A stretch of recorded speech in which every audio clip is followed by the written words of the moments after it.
This next one's gonna be one of my favorite series, really for anyone. We're gonna be working out of a split stance. There's a lot of different variables that we can manipulate for different outcomes. But what this is really gonna do is really integrate the foot all the way up through the body. We're gonna get some good thoracic rotation, we're gonna get some good big toe extension, and we're gonna really challenge our stability in different ways.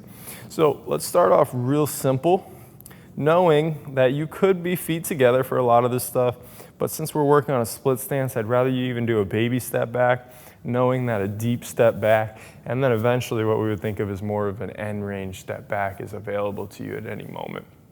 So let's start off somewhere in the middle for our demonstration, and just say that for right now, we could work on just being right here and just being stable and driving down into the ground.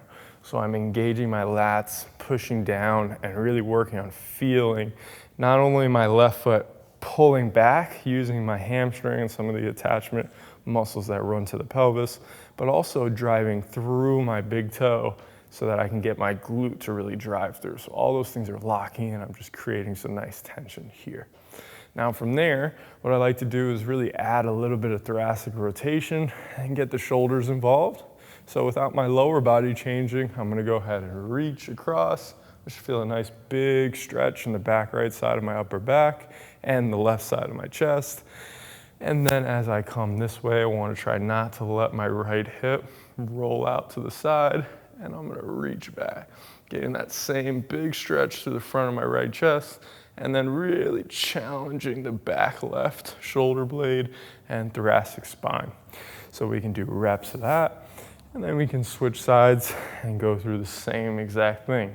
At any moment, if you're feeling unstable, maybe back out of that and then stay there and push both sticks into the ground to find some stability there. So that's a good way to really just open that up and get that.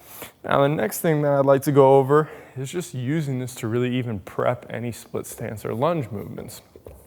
So for someone that's having a little bit of trouble with their lunges, you see them really unstable, maybe their knee is caving in or some other things that you might not be wanting, what we can do is drive down into the ground with this, and then we can even just work on slow lunge to the ground, hold. So now they're a little deeper, we're challenging a little bit harder position as we lower. They can even come all the way down to the ground, hold, or we can just do nice, slow, smooth reps. Now, you might be looking at this and saying, well, this is just a regression, but the truth is, if you're creating enough tension down through the ground and your intent is really high, it could be just as challenging as a heavy lunge that you might do. So those are a few ways that we like to really put together a sequence for our split stance, open up the spine, challenge our whole entire body stability, and really get some good active components throughout the whole body. If you have any questions about that, please let us know.